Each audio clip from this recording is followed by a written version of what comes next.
Ladies and gentlemen, welcome to the Semi-Perfect Podcast. It is October 21st, 2020. Ooh, that's something we'll have to talk about. What? It's almost Halloween. Yeah. So, yeah. Wow.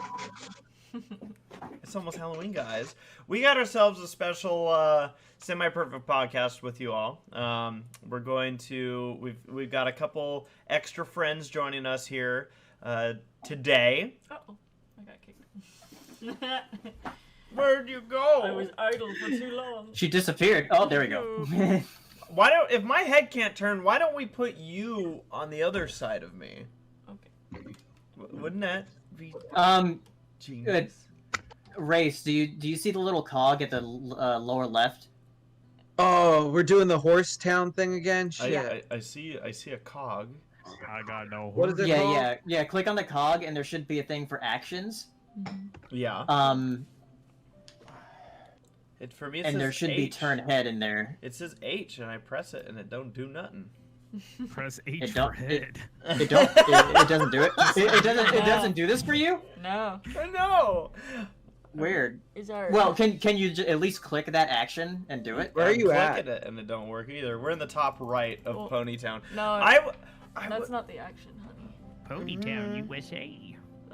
I think that's just the stamp. You're crazy. Because there's also like a quick thing where it's like on different numbers. Like for me to turn head is also 4. Well, How do I fly, Paleo? Turn head. like Henry said, press H for head. Yeah. So welcome into the Puts it on the Semi-Perfect stall. Podcast. Like we said, we got a big group here, and due in part because we just passed the 10-year anniversary of My Little Pony. So we'll be talking stories, just kind of reminiscing, having a good time, as we also mentioned, talking a little bit about Halloween. Joining us here today, we have Toodles. Hello. And I'm ACRacebest, and the rest are there. So, yeah. We got Saberspark. Hello. We got Hirosashii. Hello. We got Paleo. Hi. We got Jaxblade. Oh, And we... Yeah. Ooh, because Because it's Halloween, you get it? Yeah. and we got Beavids.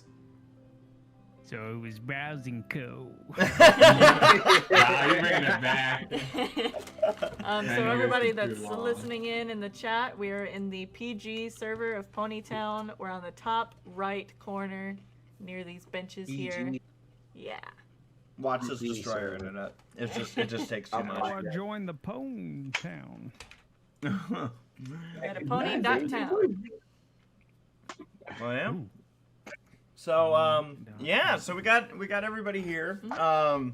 Like we said, we just passed the 10-year anniversary of My Little Pony, to age all of us, and we're chilling on Ponytown. Yep.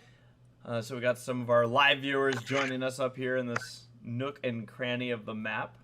Yeah. And my head can't turn. I've tried for hours to get this head to turn. Yeah. Can't do it. I wonder if you just. He's got a crick in his neck. Do we have food posts? We probably do.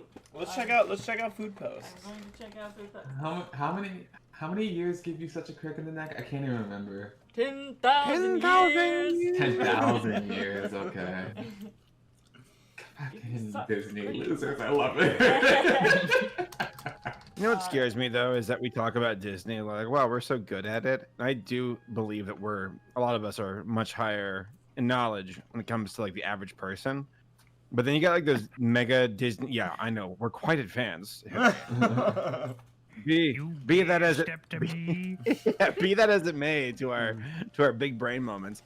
There are people who are like, you'll ever see like the shenanigans from like the Disney theme park fandom and how like terrifying they are. Yes. Where it's like, I can quote every single semen that Walt Disney's had. What? Well, there's like movie What? knowledge and then knowledge of like Disney history. Like, Yeah, if you know yeah. the movies, that's one thing, but knowing like where Walt Disney studied in college and like what he took his Right. classes and shit. Like, Can I just Like, say, going in. the absolute worst Disney fan that's Right. like that, though, is the Disney fan that actually doesn't have the knowledge but thinks that they do. Say they tell you stuff that you know is wrong, and you just go, "Oh, I want to argue with you." I remember this one time. Hero 6 is a DreamWorks movie. I was corrected at Disneyland. You have to counter them. That's fine. I was corrected at Disneyland by a cast member when I said something along the lines of like, yeah, Disneyland was the first park. I don't even remember why I mentioned this. We were buying French fries, so I have no idea how this conversation popped up. And she goes, I feel like she asked us which park we like better because I think it came around to where she was like, yeah. have you been to Disney World? And yeah. Yeah. And we're like, yeah, this is the OG. And she's like, well, actually, Disney World was first. And I was like, oh, that's so wrong. Shall we get to food posts? Food posts. We're starting off right. Nathaniel's got us here a turkey pot pie. For those that are new to the podcast, we like to see what everyone's eating. Use the hashtag SPP Foods on Twitter. Look, Saberspark and I started this podcast, and we both love food, so we will always hold on to this beauty of food. We were taught we've had 2 conversations today, and one of them was literally about the food that we're going to eat at conventions when they start back up. So, yeah it's important to us. Just a heads up, by the way, there might be during moments of the podcast where I might just disappear for a few seconds. Yep. Okay. So I'll try to make sure I time that properly, but just heads up. Seconds. Yeah, no problem. Very brief. Got Taylor Bow, Evening Semi-Perfect Pie crew, having some breakfast for this evening for the podcast with a Jimmy Dean breakfast bowl. Really good. Ooh. Jimmy Danes. Jimmy Dean's. What's Jimmy? Oh, it's a sausage, guys. Yeah. Yeah. They also have restaurants. They're the sausage guys. Halloween. It's almost 8 p.m. here, so I already had dinner, but here's an aesthetic picture of my cat instead, since I don't have any pictures of food I have made recently. I'm glad you clarified that, because for a second. Yeah. Ming Ming. Oh my god. That's a cute picture. You know what's funny is with certain people, I just can't get myself to make bad jokes with, right? Yeah. You know, because I referenced the light side of this about it's a cat that she was gonna eat, haha, and there's other words for cats, and I'm like, I can't do that. Yeah. I can't do that with Brit. Just can't do it. We got Anime Guy 01 says I ate earlier. Man, everyone ate earlier. But I got dessert, a large cup filled with Barks root beer and some Brooks from the store. Oh. Brownies with a cookie top. Also, Lego Marvel Superheroes 2. Wow. That's fancy. Brownies with a cookie top? I feel like you think that we're eating late. It's 6 o'clock for us. For East Coast, it's 9 o'clock. So Yeah. Yeah. But I usually eat at 9 o'clock. So. Look at you. Can us East Coasters and West Coasters shake hands and say screw the mid? Yes. Screw the Midwest. Everyone in the middle's just forget it. Set in Trolling Mountain Time. Mountain Time? Who's Mountain Time? Flyover states. Yeah, flyover states. Get fun. This is Paul Bunyan's Wow, country. so weird. Okay, you gotta. Oh no, They it's don't even have an tornado. ocean. Stupid. I went We through got Kansas. Nora with a food post. Yo, Don't yo, even said my have favorite an pod. ocean. Having some homemade chicken and watching a They've drama with got no water. some Coke. Oh, My Alistair costume is almost complete, and I cannot wait to wear it next week. Love you and miss you guys. Hugs and kisses to you all. Oh, thank you, the Nora. cosplayers got a cosplay at Halloween now, huh? It really is already Halloween coming Yeah, up. I know. It's can't stop. believe it. Stop it. The world will not stop for you. Dude, I felt like They it should was, reconsider. it was my birthday a week ago. Jeez. Yeah. It's like my When's your birthday in a birthday? week. We're to bring up the old news. Tell me happy birthday. Worship me. Wait, bring up the old news. What, his birthday or him? The bird. Hey, Oh, hey, hey, damn. Oh, We love you. dude, true friends rag on each other. I saw that tweet that was like, stop being mean to your friends. It's not endearing. And I'm like, We all I'm like, commented on that tweet, Saber. yeah, that one pissed me off. So I'm like, if I want to call Paleo a bitch, you better believe it. I made that That's why it wasn't. Steven, don't blow your nose. You don't blow into dust, you ancient relic. We have If Void you and call Void. Paleo a bitch, people will be like, "Are you okay? Are you having an off day?" Like, Yeah, what's wrong? When you first meet mutuals or whatever, you're like shaking their hands, being all coy and polite, and then with best friends, you're like literally shoving you them. shit. Well, that's what's so great. Like, I want to know, Paleo and Saber, like, as we look at these ribs from Void and Void, Yeah. like, when you two first met in person, how professional was it? It was such an awkward meeting because it was both me and Paleo with This is a job interview? Mr. Spock? kind of because we were doing documentary stuff and like and we also each had our own father like walking with us. Wasn't that true, Paleo? Like both of our Yeah, dads it were was. We each had our own father. Were they passing you off? Yeah, like go have fun, kids. I don't know what your dad did during that Bernie con, but my dad went to go watch The Gray with Liam Neeson at the movie. It felt like my dad was taking me to like a playground, and he's like, "Well, Steve, you had fun with the pony convention. We should go see a movie." And I'm like, "Dad, I'm busy. I'm doing work." Yeah, Smile, my smile, dad was like at the smile. hotel bar the entire time. It's funny to think that both of our respective dads took us, and it's like in hindsight, it's kind of cringy. Shit, dude. But now it's like, yeah, it's a good story to laugh at, and it's kind of Yeah, it's weird because like my dad's never been to a convention since. He said, I've seen enough. It's like It'd be funny if both of our fathers like passed each other and just shook their heads and kept walking in the same direction. They become best I remember friends. that. Oh no, our dads are drinking at the bar, and then Lyle's dad walks in. They're like, "Pull up a seat." Go home. Didn't you do a fight with Lyle on like Warm Ones? And you're like, "Eat shit, nerd." Or did I dream that? I can't recall. Never mind. So, we got... I'm not. I was just gonna say, Jaxblade is eating a steak burrito with queso. Yeah. Well, I did eat it. It's gone. It's destroyed. Did you Was it make good? it, or was it? No, I just got it from Chipotle. Like I was just like, you know what? I've just been working all day. I can just cook this. Is that later romaine? stuff. That lettuce Okay. looks like Yeah. cabbage. Did you pay extra for guac? Why did you say it like that? Hey, guac. Did you get like special treatment? What My name? are you doing? I think this Man, is wait. an audio thing. We don't I want- Should we do that or? I don't know. You hit it. Whatever. Time Twitter has ever used it. Do we even This have is new. Qdoba out here in Qdoba? How do you say it? I don't- Qdoba? Hello. Yeah, Qdoba. I can't. Out here in the West Coast? Is that even a thing?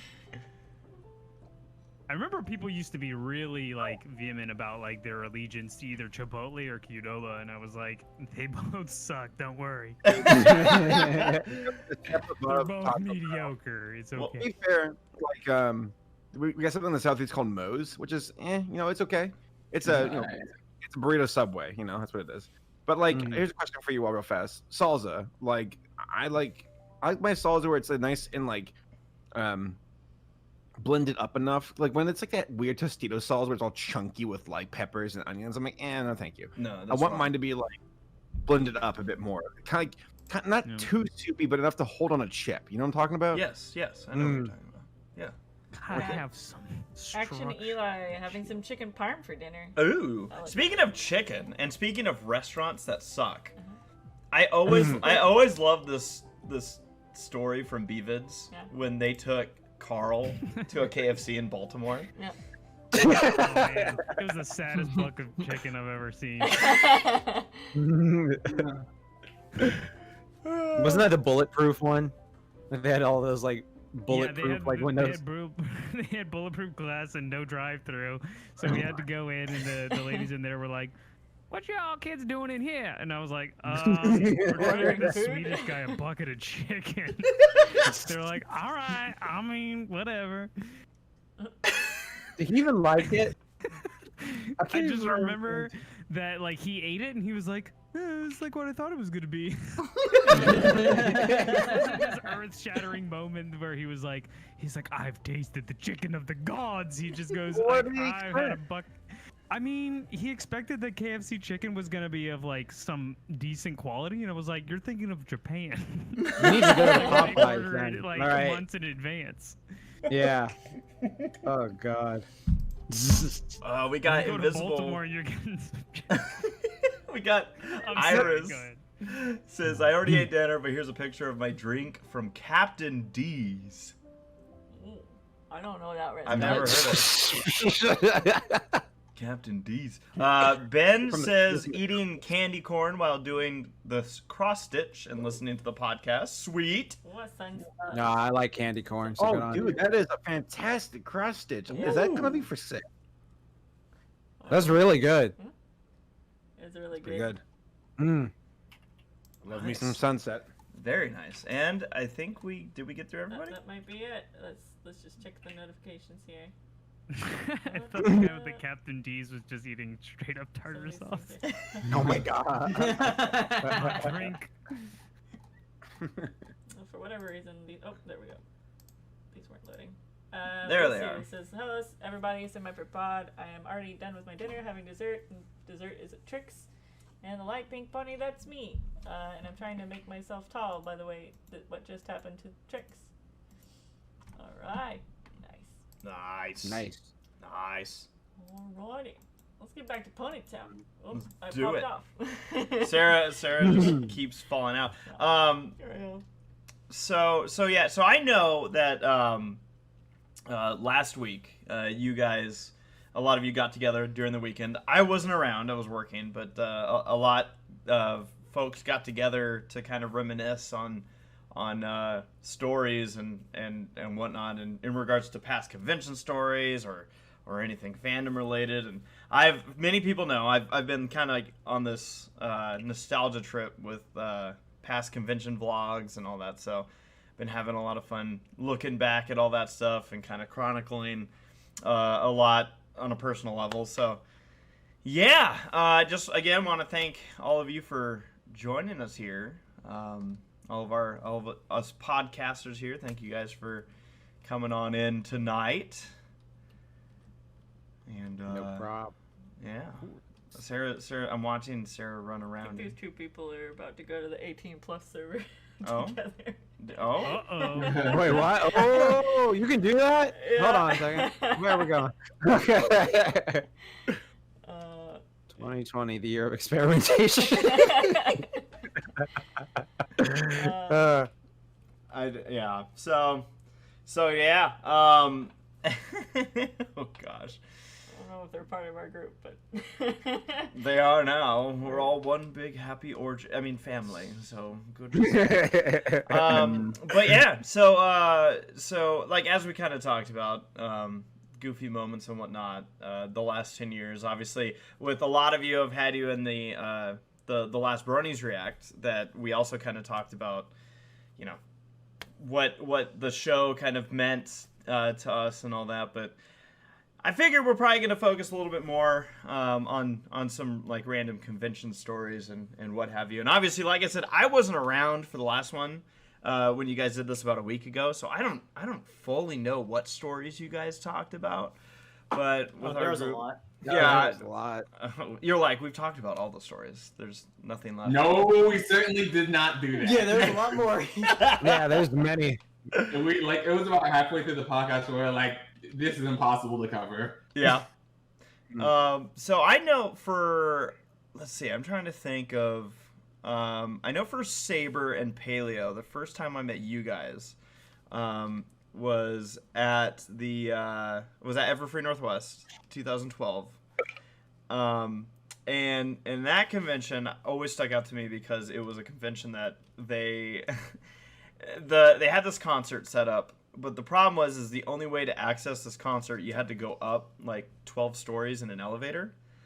So everybody was stuck outside, and you didn't know if you were going to make it into the main room until you made it to the elevator. So that was a goofy time. But by all means, if anybody wants to throw in stories or... Did you miss a food We post? might have. Let me see if I can find it.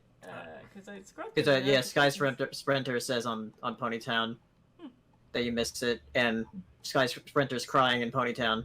Oh. Wow, you made Sky Sprinter No. I cry. didn't see it. I'm Sky sorry. Sprinter always gives us the South Korean food posts. I didn't see it. I'm sorry. Oh, we got It video. takes a while to here. get over here. All right, first one is now I call this a ratchet dessert. Me and my friends hanging out, having coffee with some nice dessert in a cafe. South Korea game. Nice. So I'll say this about. Yeah. Wait, what's going on? It's up What? to you. What were you saying, Saber? I was reading the SPP foods. I think I can't speak for everybody, but like ponies got me into the convention scene, but then just the nature of conventions themselves kept me there, where there's absolutely a culture to it all, and it's so much fun, and there's some common denominators from con to con, and I just always get a kick out of it. There's the randomization of like geographically where you are, the people there and whatnot, but also like, hey, familiar face. Hey, there's the hotel like home base thing, hanging out and just shooting the shit with your friends, and then getting drinks and trying out different food and doing wacky panels and going to concerts. It's a good time. Like cons are great for partying and just having a good time. Yeah. And I think after like 2012, like at the end of 2012, the pony stuff, I was like, I like ponies, but like it's the cons that are really driving me now. Like I have so Yeah. much fun going to cons. I have so much fun seeing my friends. Yeah. And time flies. To think that from 2012 to 2020 had different plans, but over the 2019. course 2019, for that time frame, they're like, I mean, like I'm so glad that like for BronyCon 2019 we were able to go out on such a high note. But we'll get to that in a bit. But yeah, the first batch of 2012 cons where all of us kind of getting to know each other, where we're like, oh, we're kind of nerdy and we're kind of geeky and this Bernie stuff is really weird. We're having fun with it and we get to explore it together and learn culture life about conventions. Like I was brand new to cons. Like, did any of us have con experience prior to Bernie stuff? Yeah. Yeah. No. Yeah, I went to MomoCon Go on, hipsters. Tell me. before that. You're To the MomoCon, and then you You guys found out asked. later, and you're like, "What's this anime?" Or should I? Yeah, no, MomoCon was awesome. I've been to, if any of you have been to MagFest out in Maryland Never area gotten at the to go. Gaylord, man, that is call like me? a tabletop. No, Knew I'm that just was saying, coming. the con though is like is a gaming con mecca. So like you would meet a lot of voice actors from like different games that you would enjoy in the past. Like we met the TF2 sniper there, GLaDOS, like all those different voice actors. They had tabletop gaming, retro arcade gaming tournaments, you know, just crazy stuff that would go down. And it really got me into the con scene as far as that. I did it with my brother. So it was one of those things where it was like, I really got into the con mindset of like what you could do at a con to get enjoyment. Because you would spend usually 3 days at a con over a weekend, and during that 3 days, you have to kind of like fill your time. So, you know, going to panels, finding out kind of what there is to do at these cons, I think it was one of those like formative experiences for sure. And Casey in the background says she went to Pony Fair. Nice. Printer Freaking sent us a original. super chat saying, "Thank you for noticing my food posts. Love you all." Sky Sprinter, thank you for the super chat, and thank you for the food post. We always enjoy seeing the food as we saw. I'm sorry I missed them. So for me, like I had never been to a convention before we went to Everfree Northwest. I had no idea how registration worked. I had no idea how autographs worked. I had no idea how panels worked. I was so confused and so lost. But I was there with, you know, friends that I knew from the Rescue Ranger community of all things. Obviously, Sarah and I went out there, and then Panama Matt was there too, and we were all kind of experiencing this for the first time. And I remember like I was so like kind of just excited to be there and not knowing what to do. We got in line for registration, and then we saw that there was a line for autographs. And I've never really been someone to go that route of like, oh, I'm gonna buy autographs. But I was thinking like, oh, that'd be cool to at least like meet some of the show staff. Sweet. But I didn't realize that you had to pay for it.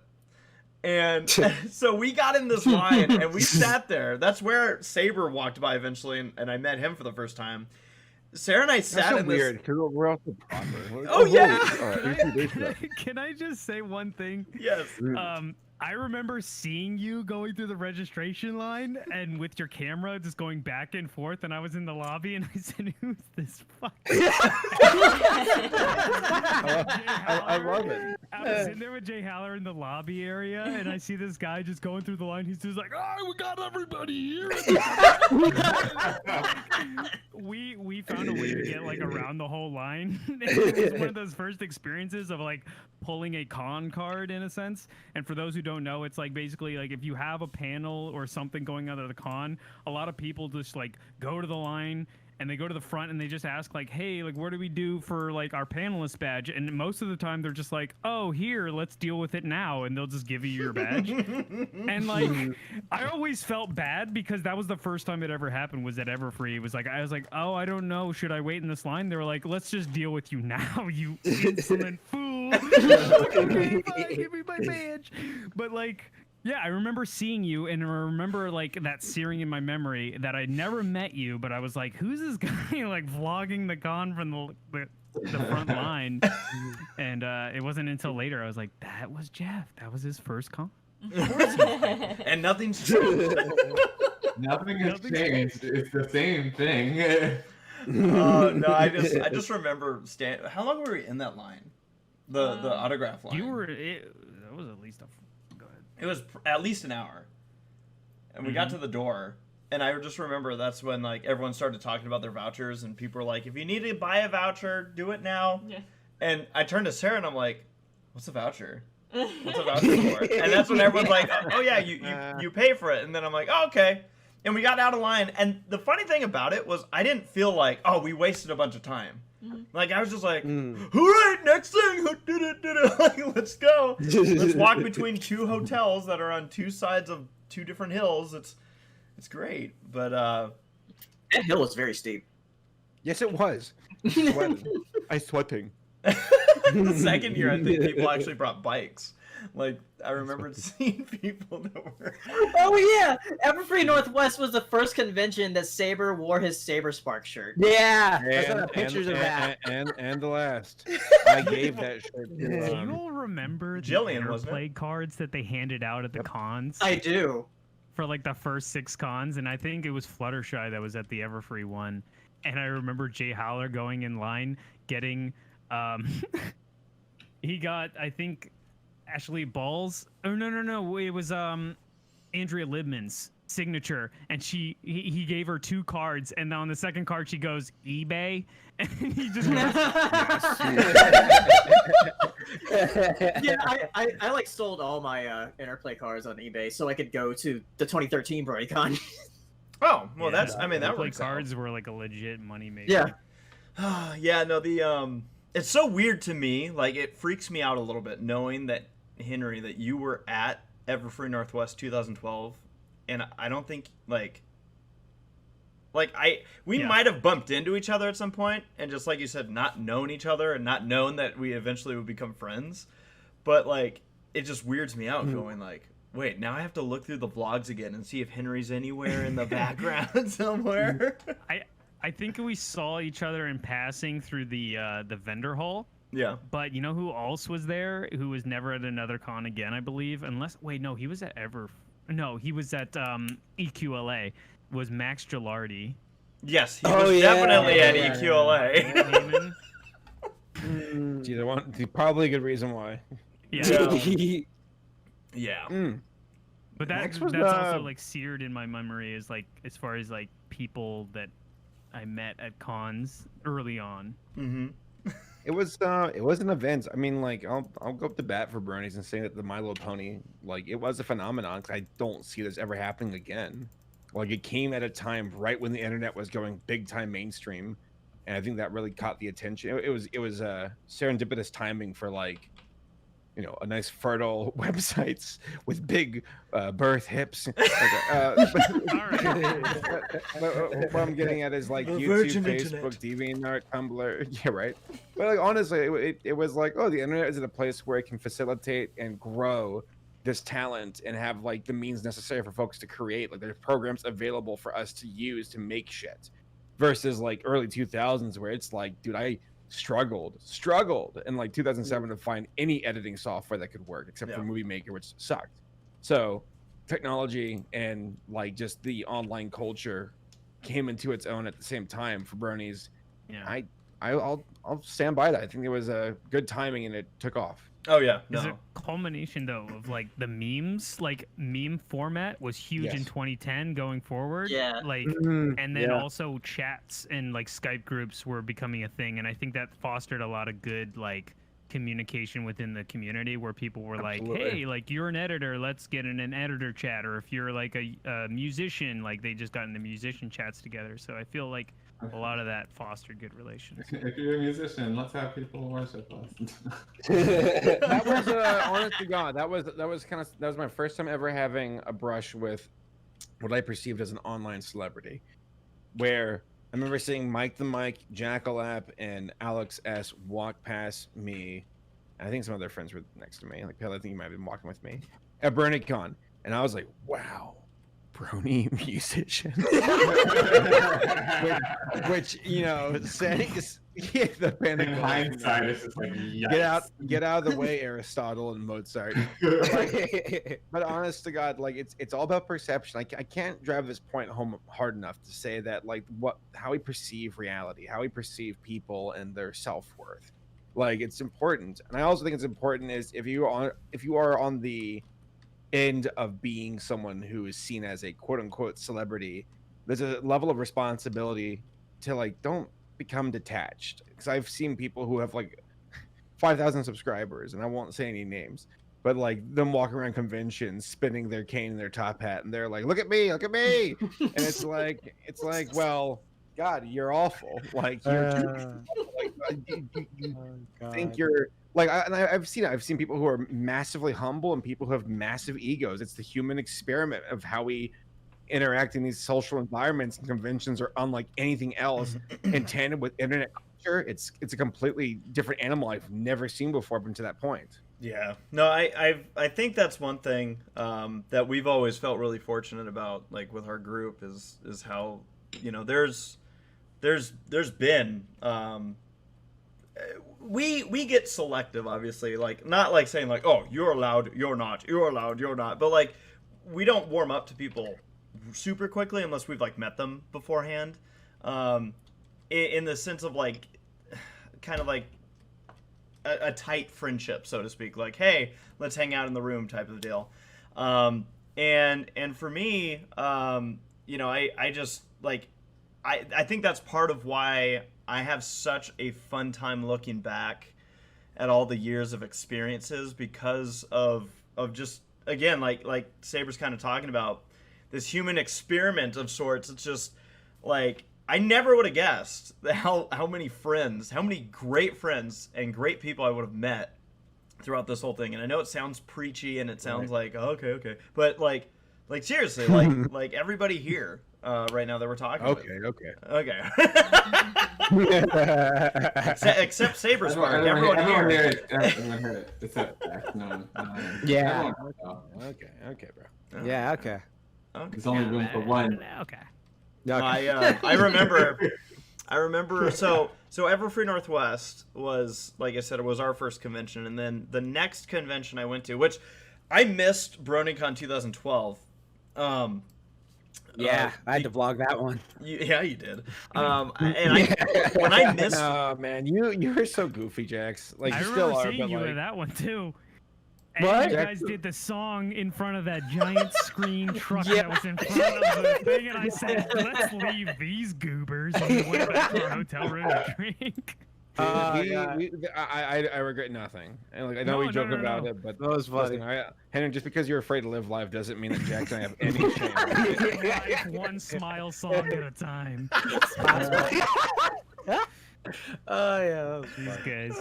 Oh no, that truck was cool though. I remember they were thinking about playing Anthology 2 on the truck outside because the fire that happened at the 2012 BronyCon. Yeah, the firebender stuff.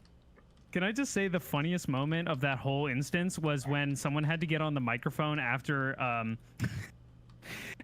Lauren got on the microphone and was like, "Is that a fire?" Someone got on the microphone and was like, "Okay, every pony, go to work." And I was like, "People's lives are in danger, and you're saying every pony."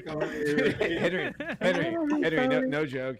I remember like this video clips of it happening, I think on Everfree Radio, where it had like Dusty Cat rise out of the audience, pull a 180 and go that way now. Like you think Dusty go into commander mode.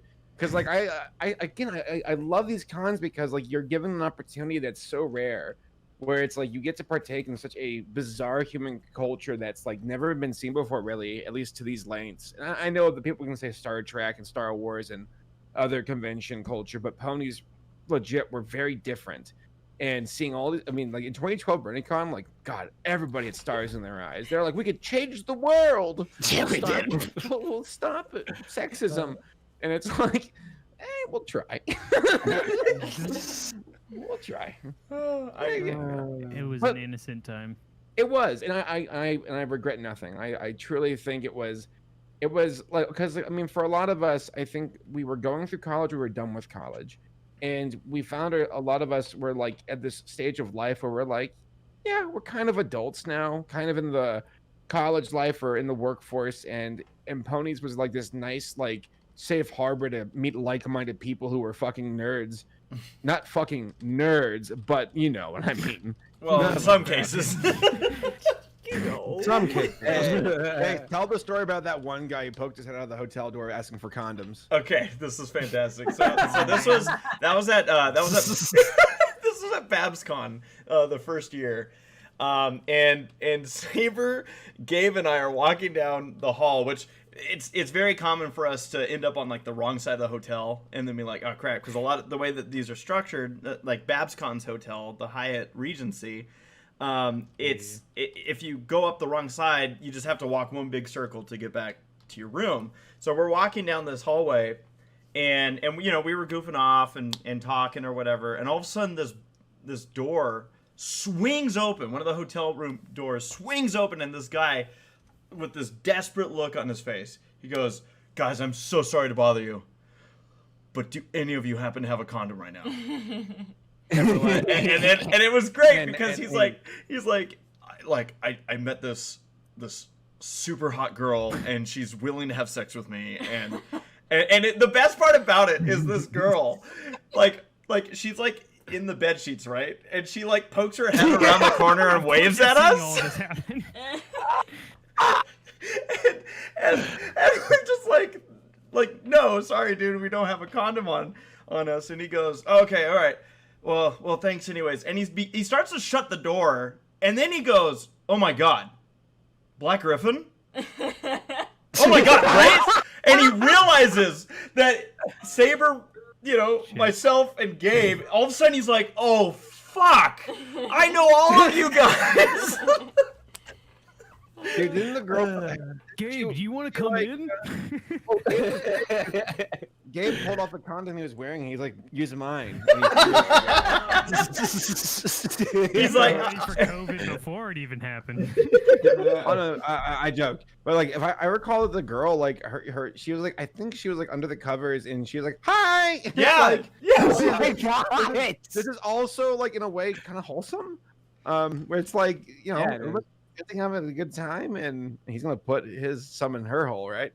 But honestly, though, it's like this is convention life. Welcome, you know, it's shit's wild. Like, I mean, we've been up and down party halls, we've been to green rooms, we've been with the people who have been flown up for the cons who are like the show staff, and it's like such a wild, like it's like walking through a Costco, like trying out different like what are they fucking called? Condoms? Not trial runs. Oh.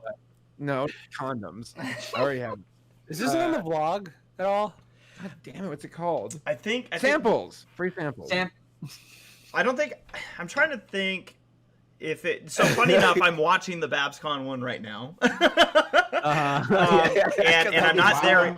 I'm not there yet. I didn't film this encounter, and even if I did, I probably would have cut it out for the guy's sake. Shame. I mean, back then I would have cut it out. But I'm pretty sure we reference it during the vlog. By the way, we got a super chat from Nora that says, "I heard that, Saber." Real quick. Yeah. Is that And pony from that moment a bottle of forward, soda? I carried a condom with me at All all times. Well, it's kind of funny because to reference something else from BabsCon 2015, I can't speak for you, Henry, but I know, wasn't that one of the first times you really got to know Casey? Like, Yeah. What? Was it? Dude, Yeah, I think it was 2015. It might have been 2016. it was Dude, 2015. 2016 was a magical year for me. Was it? I met people in 2016 too. That's when I met Laura. Like, it's funny to think that some of us were able to meet significant others from this journey as well. It's cool. I like it. I think it's, again, an extra layer to it all, where it's like, this is a big group of people, glomping on. I should not say fucking glomp. No. Holy shit. What is this? 2008? I'm gonna glomp you so hard when I see you at the next con. In the stream. In the stream right now. Redo it. Don't clip it. No, but honestly, there's a bunch of people. I'm such a massive fan of how just the broad variety of people. Where it's like, oh, you got parents and their kids, and then college kids, and then even like super old folks, and you got Draft, who's like the bane of existence for humanity, and then you got dude, I think Draft in his journey, no, honest to God, Mike Bernstein in his journey with Everfree Network is one of the craziest stories I've ever heard for the fandom. What the actual shit was he doing? And I say that as one of his best friends. Like, I hate him. But he's honestly his journey. It's like, dude, who? Someone should do a Netflix documentary or like a show about Draft. Oh man, no, you're absolutely. And we'll call it, if he ever does get a Netflix special, they should call it Never Free Radio. Never Free Network. Oh God, A blight on humanity. I remember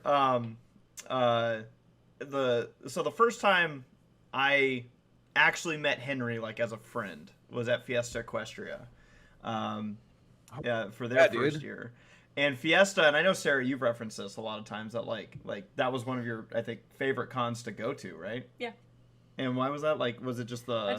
I liked the tightness of it. Like it wasn't too big. Like you could get to know pretty much everybody there. Yeah. Yeah. That was the that con felt like it was such a goofy experience, where it's very ad hoc with how it was thrown together. And I think that was one of the first cons where we all did our thing with BronyCon, Everfree Northwest. But I think Fiesta Equestria is where we first started to go let's just goof off. Yeah. We'll do our panels, have fun, but let's go goof off. Yeah, we And had I think let's that go to started Red Rock. friend. we made a whole video where everybody pretended to be dead in the hallway, maybe a quarter to maybe half of the con was there. So we had the Hasbro Versus series, which started that first year. Yeah, we did. We did.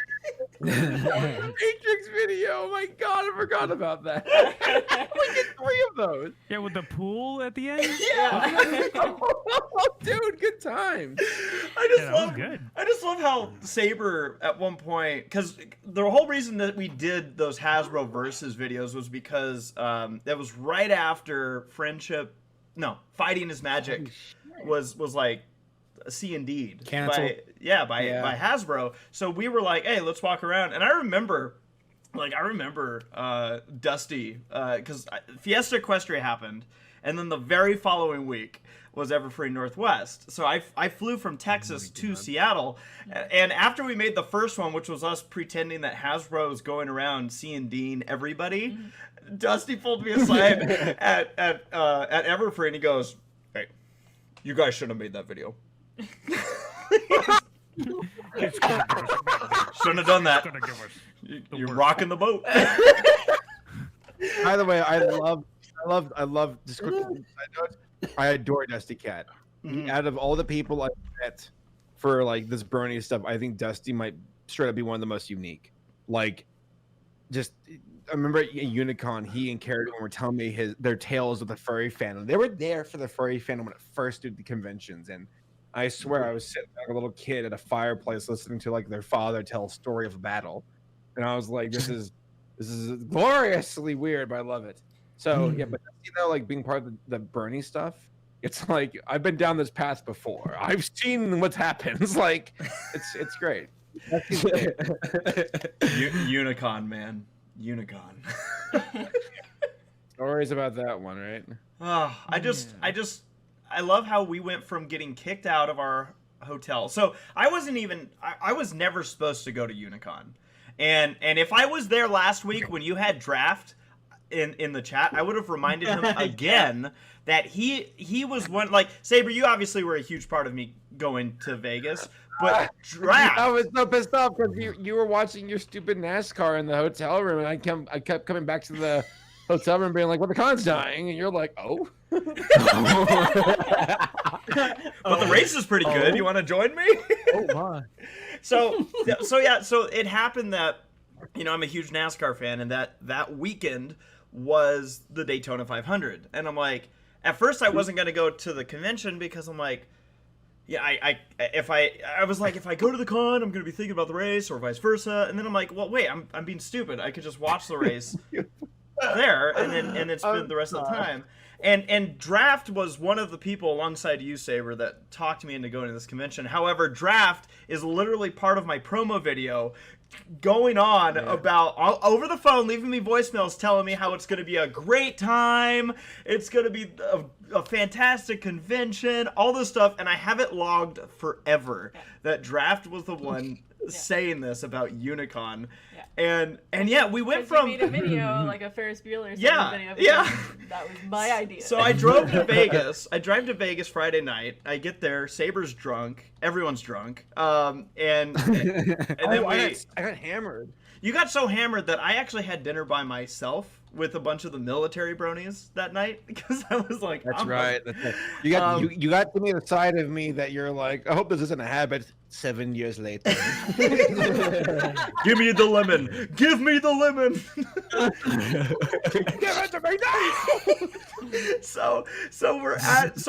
now. We're at this convention. I'm staying in, I think it was your room, Saber. Wasn't Jay also there, but he was like sleeping on the chair? That's right. I told Jay, like, you can stay for the first time when Race gets here, you're out. And he's like, thanks. And Jay, go ahead. I was just gonna say we get kicked out of that room because at this point the convention's like, everyone out of the rooms that were, I guess, paid through the convention. I don't know how this stupid thing worked. So what do? We Standby Please offers us to stay in his room. And we're like, thank you so much. We are so grateful that you allowed us to do this. And we proceed to film a video called Unicon the Truth, where we absolutely decimated his room. Yes. I don't know what was wrong with this. Like, we were just like, well, we got nothing going on. Do you want to record ourselves being stupid? Yeah, it was. You're absolutely right. It is. That's what, when Hiro said it, I was waiting for someone. The best part was we hand Cowboy Dave the video camera. We don't even tell him what we're doing. We just said film. And he's like, all right. And then that does sound like Dave. All right, just we'll go along with it. Oh man, yeah. All right. No, I still remember. Like I can, And obviously, like, some of this is helped with the convention vlogs because some of these moments are captured. But I remember my first time going to BronyCon in 2013, and when I started going to conventions, which, like I said, was Everfree Northwest 2012, it was because I started getting to know people in the fandom, and I heard everyone talking about BronyCon, and I'm like, damn it. I don't have, like, it was too soon for me to be able to figure out how to make it out there. And I was like, shit, I'll just watch the live stream. And I remember seeing Jaxblade get interviewed by the Equestria Inquirer guys, Joe Stevens and Tech Rat. And Dude, I thought he was like the shit. Where I'm like, God, they're professional. They are journalists. Right. But I loved what they did. Equestrian Inquirer walking around doing those interviews. It to me, it added this strange legitimacy to everything, where you were like, wow, look at the coverage for a convention like this. And obviously Draft had a part in that, but I remembered seeing Jaxblade get an interview and going, I am not ever missing a BronyCon again. I have to go. I have to be here. I Yeah, you Skyped me like when we were at the con. Like you were like, "Hey man, I saw you on your thing. Like, hope it's going well." I was like, "Oh yeah, dude, I hope you're coming out like next year or something like that." And you're like, "Oh, definitely, dude. I'm gonna try." And so like I saw like the Skype message from like 2012. Dude, BronyCon 2013. I remember when we first walked into that main room to see how big it was, and it was like, that was fun. Oh, that was big. I actually think I appreciate that BronyCon, like, basic, like 2012 was like the playground for all of us at the starts out of our eyes, and then 2013 was kind of like, here's your big boy pants. That's like, yeah. It's like, I'm a big kid now. Wow. I mean, I remember being like, wow, Baltimore. I mean, I got to the very, I was like, oh. I was just like, you're like, wow, Baltimore. You were fine. I'm pretty sure you were fine with Baltimore until that Monday, and you're like, oh. Yeah, like paper balls both me and Saber got there a day early for the convention and left a day late. You mean I is this for BronyCon 2013 you're talking about? Yeah, because we got there on Wednesday. Yeah, I was with you. Then, yeah, like, I was with you guys. We left on Tuesday. We spent a whole week in Baltimore. When I got home, that's exactly what I said. I said, why did I spend a week in Baltimore? I just remember like Henry's giving us the tour in his like taxi van that he's driving around. yeah, his minivan. We had to go like save Gabe from an airport that he went to the wrong one. That was a 15-passenger white van with tinted windows. Yeah. We weren't playing shit. Like we were running around like we were just like, yeah, come on, get in our van. We're going to BronyCon. Like, it was like 50 people. I remember Henry using the dolphin puppet. I bring Jimmy. Oh yeah, that was. It's like that was it's wild. still it's still in the vlogs. Nice. In my memories. and forever will be.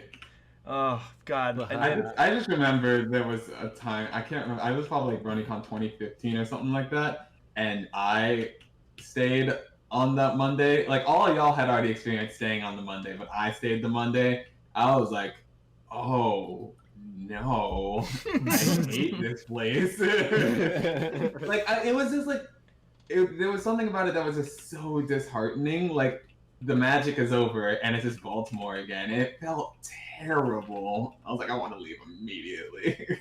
Yeah, I want to go home. I just remember watching. I just remember everyone was gone, and I went to Jimmy John's. And I was like, Jimmy John's sucks. I got a question for you all, because this is different for everyone, but have you ever had an experience at any of these BronyCons where your flight got significantly delayed or travel things fell through and you were stranded somewhere?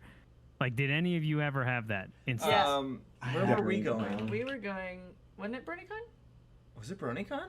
I thought. We got stuck in like Ohio, of all places. Yeah. Oh fucking Ohio! Yeah. It was like, what do you do? Damn. Where, was it BronyCon? I thought so. Like, what other? Which one was the one like was Cider Fest? Because I know fucked up Saber got fucked up for Cider Fest. Like that was Milwaukee, right? Tradition. Yeah. Oh yeah, yeah, it was cider fest. Tornado Guys. Con, right? Yeah, because remember we were gonna do that fucked up joke, cause like, oh, Saber's late, and then like we were like, we better not. We better not. Like, Yeah. we're gonna joke on him, like how he's late, but then you were like a day and some change late, and we're like, yeah, so that hurts a little too much. Yeah, he's in. God, Oh yeah, I- when I got screwed to the airport because of storms and Yeah. stuff. I repressed Yeah. that one. Like as you guys are talking about it, I'm like, holy shit, that did happen. Yeah. Damn. The yeah, I mean, Yeah, that was the I worst think- one. Bernie convention for helping me Like, realize not I'm an even funny. alcoholic. There was that. Yeah, that was the one I was just Con, like- right, too, like the one in where was that? Oh, Kansas Milwaukee. City? Milwaukee. Race. Yeah, it was Milwaukee, because it was like I remember like they were about to lay. I was like, let me just buy these two dinner and whatever they want. Oh yeah, Jax, you're really good about that. Jax will swoop in and grab your ticket without you even knowing. It pisses me off. It's Yeah. really frustrating. I know. That's Grace, why I do remember it, because it when- makes you when we mad. did the Hasbro versus Bronies, like the second series for Equestria, and Uh-huh. you were running down a hallway and you slipped and you broke like your femur. Ah, so I landed on my knee, and so okay, yeah, so it's actually in the video, where Sarah was part of this because she went to every Fiesta Equestria and she helped us film these Hasbro versus videos, and Sarah, she goes like, so we're running away from these horse-headed, suited-up people, and I turn around and I lost my footing and I just go down. Like I land knee first into the ground, my whole body landing, and I got back up and ran. And I didn't think that like I hurt myself until the next morning we woke up and Oh, and that's I the was, worst. oh, I couldn't get out of Watching bed. That was painful. And then like 3 weeks later You we were tripped at, hard. Holy shit! what was that? You tripped hard, dude. Yeah. Oh, are you watching it right now? Yeah, that was a nasty fall. You like your foot hits your other foot, and you just ate Ugh. shit. Like you were going full force. I did eat shit. No, so the best part about it is Sarah like walks running up behind, yeah. and she's like, "Oh my gosh, I was so worried. Like, are you okay? You know, are you good?" And I'm like, "Yeah, but you know," and I'm like, "Oh, it's so sweet that Sarah's so concerned." And then I watch the videos you could see in it, and Sarah's busting up laughing when I go down. She's like, "I'm so worried about you." And then yeah, it was like 3 weeks later we're at BronyCon and I did a stage slide after our last Irish drinking song, and then I was like, oh fuck, that hurts. Oh man, yeah, we had some good times hurting ourselves at these, especially like I just think back to. Like, because obviously, like, a big thing for us is the Who's Line shows that we do at a lot of these conventions. And some of the people that have taken part in them, like, it's always fun because there's some people you go, how far can we push the line? And then there's some people you go, oh, we could push it this far. Like I remember Vincent Tong came on stage with us for Helping Hands. And it was all about, like, I don't know, like a baby was born or something. I forget, but yeah. That's right. He went hard. oh yeah, he did, and he obliterated us, mostly you, with like the baby powder. Yeah. Oh yeah, he went hard. I'm like, you know what? Do it for the show. People, I And don't know. Austin had a vendetta after you guys because I remember at BronyCon the last one, he was like, "I'm gonna get him." Like he looks at me and he's like, "Let me up, don't hold me back." Are you talking about Larson? Is that what you said? Yeah, Dude, Larson was like he like at a certain point he was buddy with you guys, but he definitely took pride in the whole fact that he could dunk on you guys during the Dude, he shoved a cake in my face. yeah, more than once, I think. Yeah, he did. He was like, "I hope this hurts him." If we're on the topic of people from the show, like, I mean, we got a chance to meet most of the folks who worked on My Little Pony, and they're all delightful for the most part. Like, they're just people doing their jobs, and it varies from folks who just go there to conventions where it's just a job, and I completely respect that. It's completely fine. And then those who are like more of the Renaissance folks who are like, I want to get out there and really participate. Vincent Tong, M.A. Larson, Jillian, these are folks who are like they really like had fun with it and went above and beyond. And then like it's cool seeing them like on their side of the fence where it's like, yeah, they got flown out to be like a writer or a voice actor, but they're also really good sports. So like, I don't know, I just want to give a shout out to those folks who like had fun with it and weren't afraid to join in and really get their feet dirty and hands dirty, whatever. I don't know what your fetish is. Well, Like to really like have fun with it. Like Larson, I mean, I don't think I've ever had more fun with a person from the show staff than him. He's a complete fucking like the guy's so much fun to hang out with. When you get him in a closed off room party, he becomes another person. Yes, yeah. You can see that not filter necessarily, but like that restraint until it's gone, and you can it's like a little kid who's like, can I have fun now? Okay, having fun now. Like Larson literally ran up and kicked Race and ran away, and I was like, what the fuck is this guy? Yeah, that one still has me confused to this day. Like he ran up, and I remembered it went through my head where I'm like, what's he gonna do? Like he's running at me, and then he kicked me in the shin, and then just kept running, and I was like, why? I love that. Well, when he like was after he kicked you and he was kind of like in the follow through of the kick, he was like, "Did I hurt him?" and then ran off. I remember it was Equestria LA one year where we were all sitting in the lobby and Larson was just there hanging with everybody, and again like you talk about that filter that went away. He was like, screw it, it's late, and again unfiltered. Sarah, you got one. There was that time where Larson was like, "Where's your girlfriend? Why isn't she at the party right now?" And I'm like, "Well, she's tired." He's like, "No, she's not." And he went to our hotel room to get you. Yeah. That's right. And I accidentally put his phone number in the vlog, and he got a call. Oh god. We have so much fun. There's so many fun nerds at these cons, from show staff to just con goers to con staff. Just it's fun. I wouldn't trade the burning experience for anything. Oh, and no. Yeah. like I guess to bring it back to, I know we're talking about the cons a lot here and just our experiences, but like it's interesting looking at the show itself and seeing where it started, where it went, and how it concluded. Because there was an era where I was like, I just don't care anymore. But then they kind of brought it back in and brought me back in, where it's like, okay, Starlight, interesting. They're making this work. Okay. Like, I remember, like, there's an episode where, like, Applejack, like, there's, like, some tonic for Granny Smith. And I'm like, this episode fucking sucks. It's boring. Yeah. No, I'll tell you this. So it was at the end of season 2 where I think that was the last real season where I'm, like, was really into ponies. Like, because cons, again, kind of took over from that point on. Nothing against ponies. My ADD brain said, all right, ponies was where we started, but cons are now where we're going. But I recall watching Mysterious Ne'er-Do-Well, because I had this tradition at the time where I'd watch, during my college years, I worked at this place called the Back Porch Oyster Bar on like certain weekdays and every weekend. And it was Saturday morning, eating my cereal like a fucking punk, watching ponies, and it's been such, hit after hit after hit. And then Mysterious Ne'er-Do-Well happened, and I was like, the episode ended, and I felt so like ripped off. I was sitting there like, oh my god, the show can be bad. So, the Titan can bleed. Like this god can bleed. And I was like, am I wrong? Am I like, is it even possible? I went to work. I think I was conflicted for the rest of the day. And I was just sitting there meditating while doing work where I was like, what happened? Steven's just shucking oysters. Someone's like, dude, you look really down. You're like, well, there was this episode of My Little Pony. Yeah, It right. just didn't hit the right.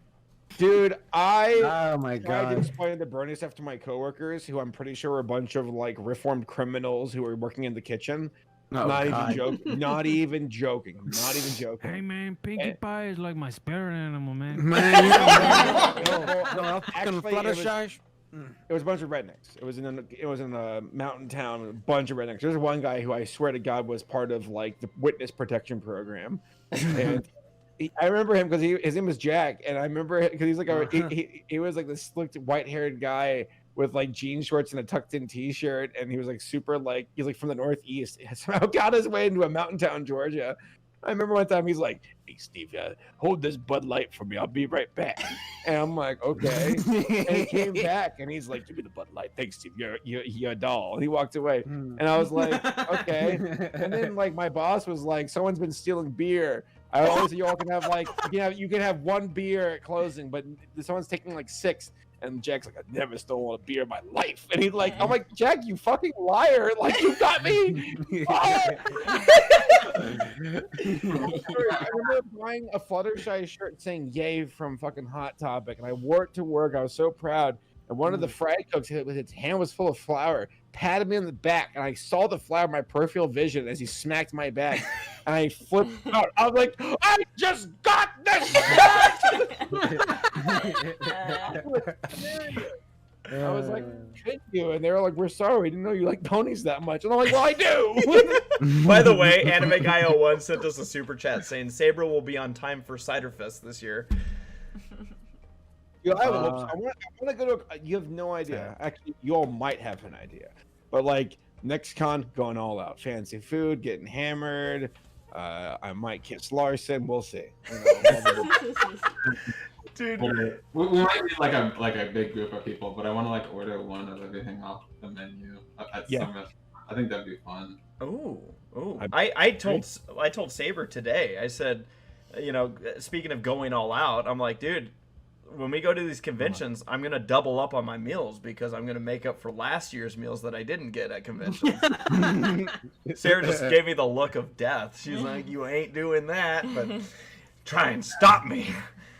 I remember when my manager at work found out that I'm into the show, and it's something like in certain settings, because we've had people ask us a lot of times at conventions and online, like, "Oh, how do I explain this to certain groups of people?"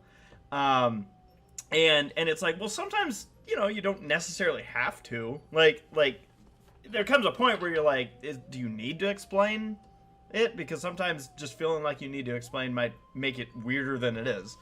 And I was explaining to my I was still new, so I was at my work for less than a year at this point, and I was explaining why I was gonna be taking a week off to go to Germany, and I was like, yeah, and I think I said something along the lines of like I forget, like I said something that tipped him off.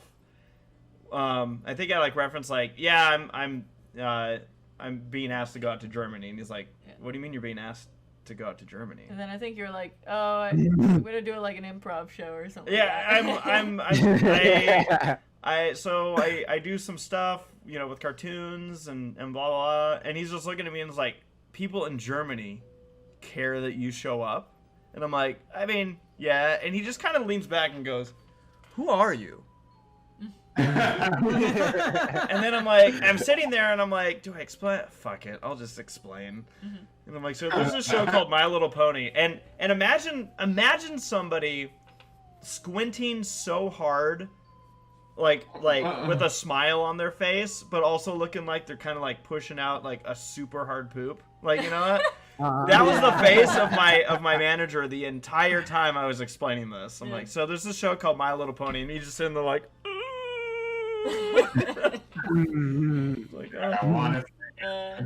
It worked out because I later had to my manager had a big part of why I ever went on the Steve Harvey show was I turned the Steve Harvey show down initially because because I told them I'm like when is this gonna happen, and they're like, "Oh, it'll be Monday," in 5 days. Yeah. And I said, I'm not going to be able to get time off that quick. And I'm like, sorry. And they're like, "Oh, let us know if you know someone else." I'm like, okay. And then I'm like, "Oh, I'll tell my manager. He already knows about the pony stuff. He'll get a kick out of this." And my manager's response when I told him yeah, they wanted me to fly out on Monday. He goes, "So you're going to do it?" I'm like, well, I didn't think I could get time off. He's like, whatever. Don't worry about it. Just go do it. All right. So I contacted them back. Anime Guy 01, by the way, sends another super chat. Says, "Saber and Larson, Laura's new /fic." Yes. What's crazy to me is that here I am talking about Giraffe having one of the most extraordinary experiences in the fandom, and honestly, I stand corrected. If there's a single person who had the most extraordinary experience in this fandom, it's probably Gabriel Brown. It's absolutely true. The Black Griff. You get a bunch of bronies dancing around, and all of a sudden, this stupid Navy guy walks in. He's like, "What did I miss?" And he's like, After flying into the wrong airport. Oh yeah. "What? This guy's protecting my freedom? Doesn't know where the airport is?" I just wonder. I wonder what. How far of a drive was that? Like, I know Henry might remember because he did so much driving that day. What, to Wasn't get it like from the an airport hour? to the actual I convention center? to Baltimore. That's probably at least 2 hours at the very least. What are you talking? Oh, No. you're talking about to go get Gabe. Yes. Yeah, Yeah, that was at least an hour. That was an hour. Was it And an then hour we there and stopped back? We stopped at Walmart and Taco Bell, and I remember that at the Walmart we got kicked out because Steven wanted to ride in the front of the car. Yeah. Yeah, he got one of the scooters. Yeah, I remember that. Henry, it was That was a you great riding picture. in the front of the cart. Right, but it was Steven that got in trouble because he had the cart, because it Yes. was one of those like rascal scooter carts. Oh God. Yeah. I was going along for the ride. No, it was Steven great. was the man behind the wheel. How many times do you think you drove to the airport that weekend? At least like four to six times. So I'd say 4 to 6 times, because if you count each time back and forth, I mean, I picked up you, and who did you arrive with? Paleo and Saber and I arrived at the same time. Okay, so then I picked up Gabe, and then I think I picked up some Everfree peeps. Yep. So yeah, overall at least 3 times, but if you count back and forth, I guess 6. There was trips. another time So, where we yeah. picked up the Europeans. Monty and Carl, I think, arrived. Yeah, no, that was at least the 3rd. So maybe 4 times, yeah. That was a lot. You're a trooper.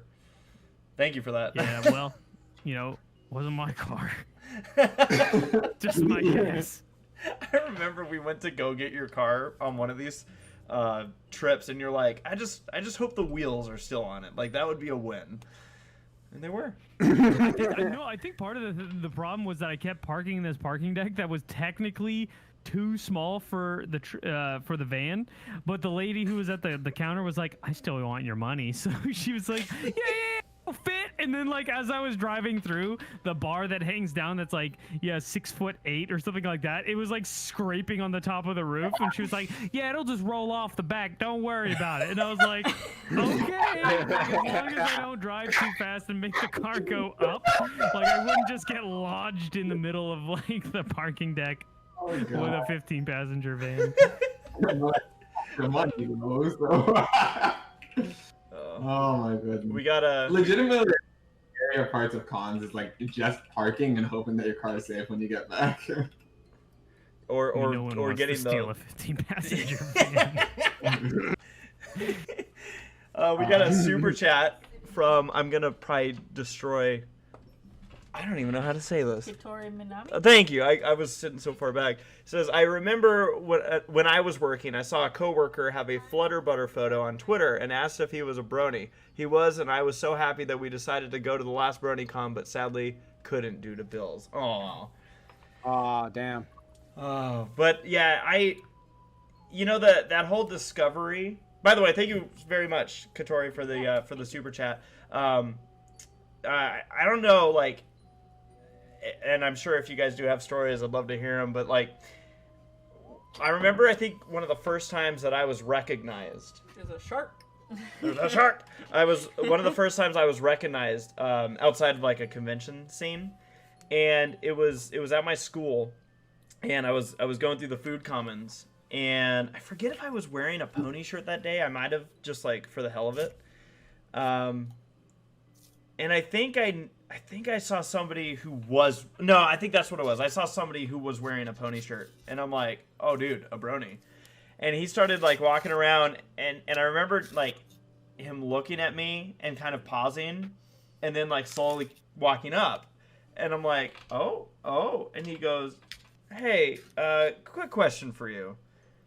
Do you make YouTube videos? And I'm like, oh my gosh, someone recognizes me. And I'm just like, whoa. And I'm like, I sure do. And he goes, Saberspark, right? How dare he? One Saberspark. Jeff, do you remember driving Casey's car at BabsCon and that guy brake checking us and we almost all died? Yeah. So I'm guessing I was the only one sober. That's the only reason I can think that I was driving. But I don't know where we would have gotten alcohol because we went to Denny's. So I don't know. Yeah. So I think you just No, offered. it was Red Robin's, dude. no. You just offered. You were like, I want to drive. Yeah, that's what happened. Was it? Wait, Saber, were you there too? We were like, you must do have been. demolition derbies, you'll be fine. Yeah. Yeah. Okay. Was it really Red Robin? Casey was just cool. She was just cool with you driving a car. She's like, just don't break it. She's like, I like chauffeurs. Come on. Yeah. So I'm driving this car, right, with My Little Pony license plate. It even references that I'm a girl. I'm like, yeah. That's who they knew it was you. And you know, they recognized you outside of con. You know, I mean, it's a nice car, right? And I'm driving it, and I remember, and I don't know, like, I still don't know, because there were a lot of you in the back seat, and I don't know if someone flipped off the driver or what, but, like, all of a sudden, this guy in his Ricer is, like, tailgating me, which at that point, if someone flipped him off, so be it. And we're just kind of looking back, like, huh, this is weird. Now, obviously, I'm not driving my own car, so my form of road rage goes very down as opposed to if I was in my own car. So I'm just like, all right, whatever. and the Ricer eventually pulls around, and that was the first time I've ever legitimately been brake checked. Like, this guy got on the brakes hard, and Henry's in the back seat filming this, and you just hear him, ah! and yeah, it was... Yeah, that was a moment. I was just like, what the hell? Yeah, but I got to drive Casey's car. We were just talking about another car story. Sarah was cracking up about this the other night. So Saber and I, through this all this pony stuff, we got to know the Kriebers really well. And one year they had us go to this concert out in Washington, D.C. that they were hosting called The Magic of Christmas in DC.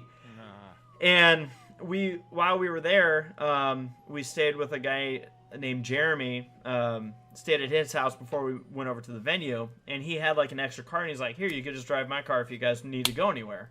I'm like, sweet. Jeremy, good lord. His mansion, dude, he was so rich, his family was so rich, they had a fucking home as a guest house. Like, it's like, who's that rich? Jesus. But it was very and then of yeah, course they gave us a car. Yeah, they're like, we have extras, take the car. Okay, cool. So Thanks. Saber and I we drive to the venue eventually, and I'm unfamiliar with the roads, and we get there and nobody's around, and the whole time we're assuming that, like, Michelle and Gabe are hiding from us and screwing around because we kept hearing like noises and whatever. And we're like, later we discovered that the place was totally haunted for sure. And so since we couldn't find anybody and we weren't getting text messages back, we're like, well, hey, we're nearby, like, DC, like, let's go see sights. Like, I had never been in DC before, so I'm like, well, hell, if we have time, let's go do it. So we drove about an hour down the freeway and then got a call saying, hey, can you guys will you guys be ready in an hour for rehearsals? And we're like, all right. And turned around, and he had a little tear in his eye because he's like, I wanted to see the birthplace of capitalism. so we decided to grab some like Wendy's or whatever. And that's when I'm really starting to realize that this window on this car is screwed up. Like, it makes the most ear-shattering, creepy, annoying noise you've ever heard. It's just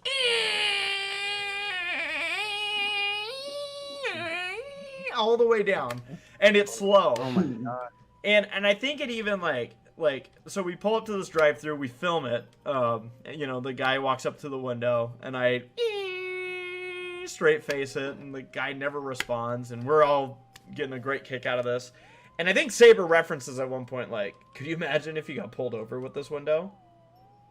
25 minutes later, there's lights in my mirror. Oh god! And it was awkward because when Mace. Anytime that Saber says what if.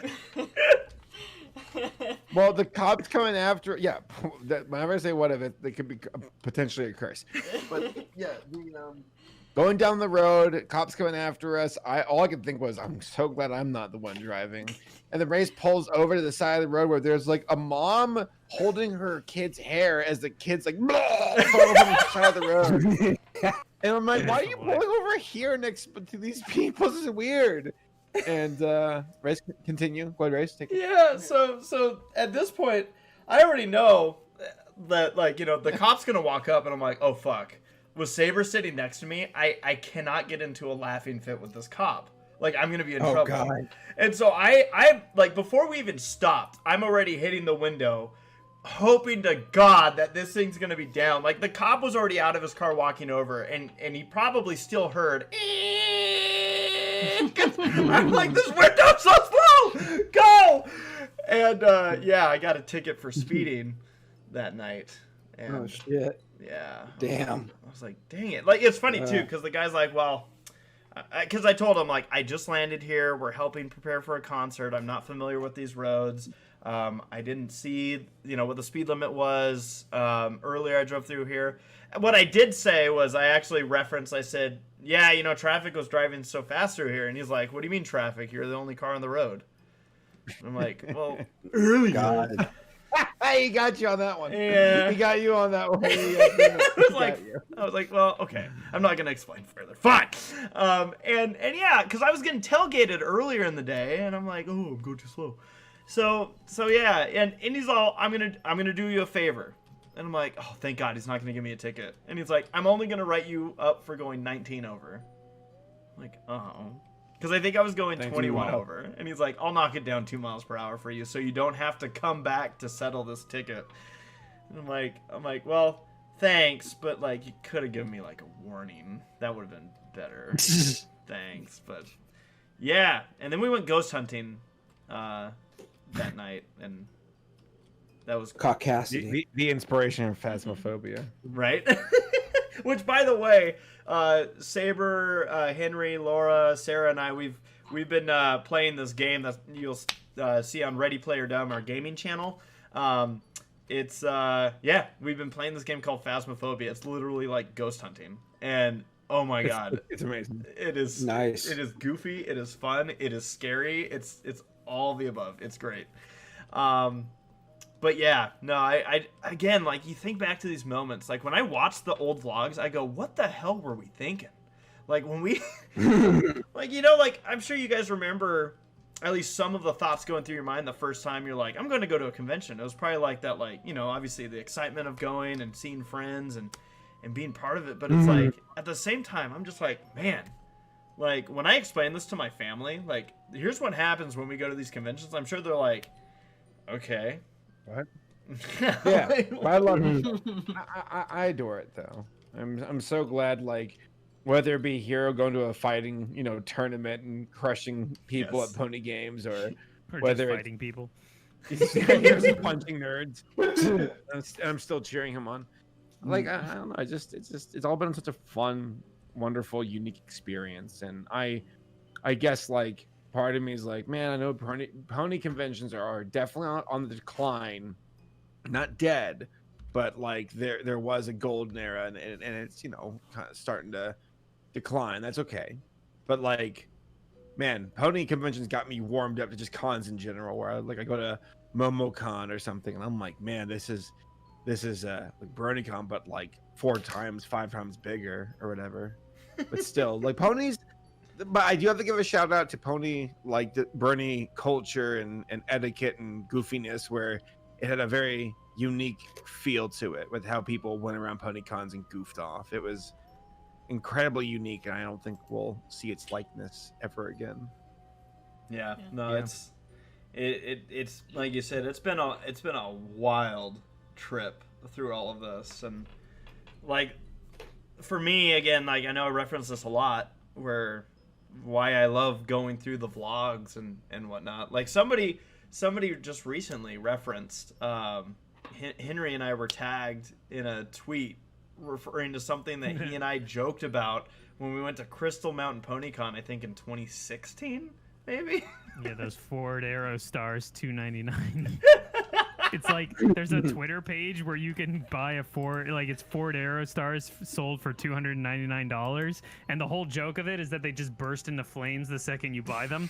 So like the guy had a whole Twitter like parody account where he was just Ford Aerostars $299, and the top like pinned post was about Ted Cruz being the Zodiac killer because he definitely bought a Ford Aerostar for $299, and I just remember us like riffing on it for a good 10 minutes, and it was great. It was one of those bonding experiences. I remember when I think we were at Everfree, when we were sitting in a hotel room, and Henry just starts reading off the like boomer minion posts on Facebook. Oh my god, you were dying. Yeah. No. That was at MLP MSP. Did you do it there too? No, I know that's where you guys were like, you need to do this, and I was like, eventually, sir. Those meme pages still exist. I have found that some of them have gone private, though. They're definitely like, too many YouTubers have found our gold mine. It's just old 40-year-old mothers who have nothing better to do, who are just like, I'll vaguely post my psychotic memes through minions and be like, well, I could kill all my coworkers, but minions are cool. Yeah, no, it's wild.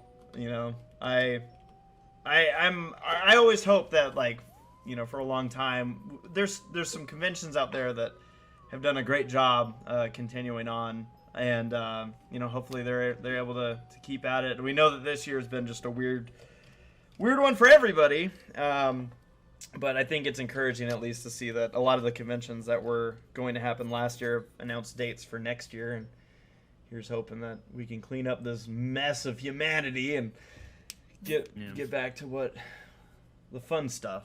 So, yeah, it's. How many of you went from being more of like a pretty reclusive, or like you had a stage fright, to where you felt pretty confident being able to go to on a panel because of this convention scene? All that. Absolutely. I recall in college being like shut up, Haley, I'm talking. That's that confidence I'm talking about. No, honestly though, like I remember like talking to my teacher in like 2011, being like, "How do you get in front of the class and talk? It's terrifying." He's like, "You just practice and get used to it." And then cons opened. It was an opportunity to get out there and talk in front of audiences. And I don't care. So, Race, you've always been fearless to like a terrifying degree. You're like, you thrive off of it. Yeah. I was given a little bit of a head start with the public speaking side because of the racing announcing that we did, because I started doing that in 2008. So I had that side of it, but like I you know, again, Saber and I talk a lot. I've mentioned this, that a lot of this, you know, confidence that I have comes from my friends. Like the first time when we were at Fiesta Equestria, and they were like, and they were like, hey, there's a Who's line. Do you guys wanna join it? And we're like, oh my gosh, you know, having Saber and Henri there and just ready to goof off and go do it. It's like, all right, yeah, let's do this. Because I had never done improv before we got on stage at Fiesta Equestria. I had never done any form of like something like that. Being on stage, doing comedy, just acting something out, like that was like, holy shit, this is happening. And how thankful were you that Everfree didn't record our panel and put that up, because the musicians got roasted at that con? Literally, remember how the musicians thing like blew up on the internet and it was a whole thing? What happened? Oh, you mean at Fiesta? No. Fiesta. Yeah. It was Fiesta Kira and Mike, the microphone, and the guy who was moaning into the microphone during the musicians, like the whole. Oh yeah, the thing, and it freaking was Goofy scream where like the guy like. And the guy fell off the stage and like almost killed himself with a laptop. People thought that was me because the guy I had have that blonde on hair. my friend's YouTube. That was the same thought. I was like, that could have been us doing our first time doing improv on stage and being all over the internet and being like, look at this goofy proners, and we're gonna like, no. I remember for the longest time, hilarious. we were trying to get onto the cringe compilations. We're like, why is everyone just passing us up? And then finally we were someone out made there. one. Remember, it was lame. Like I was like, oh. I'm sorry. I just watched that video of that dude busting his ass. Yeah, I'm watching that too, dude. Honestly, I was insulted. I was like, There we're you trying so hard to get in these compilations and we're being ignored. What do we have to do? What does it take? Oh man, yeah, it's been so weird. I think of like random moments, that were just like, what the hell just happened? Like there was, I don't know how many people remember this name. I don't know what this individual's up to these days. But at Fiesta Equestria, Saber and I always get a kick out of a story, and it might be one of those that you had to be there. But we were in the elevator, and this person who went by the name Flutterwhat came in, and they were just like, Flutterwhat was so weird in a very unique and like a way that it was so much fun to see, because like Paleo and I interviewed him for BronyCon or Everything Northwest for our documentary, and he was adamant about wearing a scarf, glasses, and having his Apple laptop in the shot while we recorded. And it's like, why? We're like, why do you want your laptop in the shot? And he's like, "'Cause I want to." And it's like, what? You're writing an essay while being interviewed? Like, what's going on? Like, this is so weird. I'm sorry, elevator. So Flutterwhat. Yeah, he was in the elevator. so Flutterwhat. And Saber, you might remember a little bit more of what led to his final like thing to Yeah. Yeah, all I know is he was very he was in a very like emotional state, and something was going on. Not emotional, that's not fair. Something was going on where he's like, yeah, I gotta take care of this, you know. It's been a day. He was kind of down. I'm like, oh, it sounds. What's that? I was just saying, it was like kind of a down mood, like not emotional, but like A downer. Something was up and he was down, and he was like and I remember him being like, yeah, but I guess I'll just have to take care of it. I'm like, okay, you know, good luck, bro. And he's like, yeah. And he walked out of the elevator, and then when the elevator doors are closing, he turns around at me and he goes, God bless. And the door's closed, and I was like, ugh. Like, it felt like a movie. I was like, ugh. It was weird. like, just imagine this person, you know, like Flutterwhat just turns around, and as the door starts shutting, just like this really like, it reminds me a little bit of that meme of the guy, I forget like what this is called, but it's like the guy that's like out in the wilderness, like sitting by a river and just slowly nodding and smiling, and it's just, you just added like this like, God bless, and just kind of looked at us until the door shut, and we just looked at each other like, what just happened? We're not even talking about the stories of weird encounters. We've had plenty, and that's part of the fun of doing it all. Oh yeah. Is like, who wants to go to a convention just to like be normal? You know, no, fuck that. Go have fun. Go meet some weird people. Go be weird yourself. Just don't be obnoxious. But like, it's cool. It's like kicking down the door of a Baskin Robbins game. You get 48 flavors of weird. Let's go. Yeah. Like, that's how I feel about it. Yeah. Do you remember that guy at Cider Fest who pretended to be Two Snacks and we took pictures with him? Yes. Oh yeah. Yeah. Snickers. We made a whole music video with him, and we thought that he was Two Snacks the whole time. And Yeah, he came up and he's I'll like, even posted it in the chat. he's like, yeah, people say we look alike, because he, like, I know I got a picture with him because I think he had blonde hair or whatever, and I'm just like, oh wow, like, it's weird that like how this guy's so chill and we've never seen him before, and turns out it's not him. It was someone else. I mean, you've had a couple of those experiences. Yeah, Jenny Nicholson had Jenny Nicholson, yeah. Ellie Mint walking around. I Yeah. recall being at again, like you meet some really weird people. I think cons are a good experience just to really open your horizon to understand how many fucking bizarre people there are in this world, whether it be good or bad. So I remember like there was this one chick named My Little Dashie who was an absolute asshole, and I'm not gonna fucking give a shit. And she was. No, Paleo almost tore her head off. Yeah, there's a certain word I'm thinking about. Go ahead. But I won't say it. I don't want to lose our Christian say server it. status. Okay. But honestly, 'cause I remember like we were invited to join a panel at BronyCon. Hold on. All right, can you all hear me, by the way? Yep. Yes. Yeah.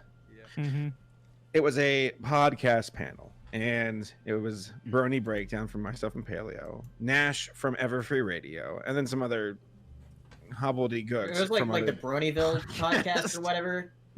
yeah, Bronyville. It's just so funny in hindsight where it's like, do you know who I am? I'm Apple Cider from no, not Apple, not him specifically, but just it's funny the nature of pony names in general. Where it's like I'm Apple Snickers or I'm Dash Butt Fuck or something like that. And it's like, where it's like,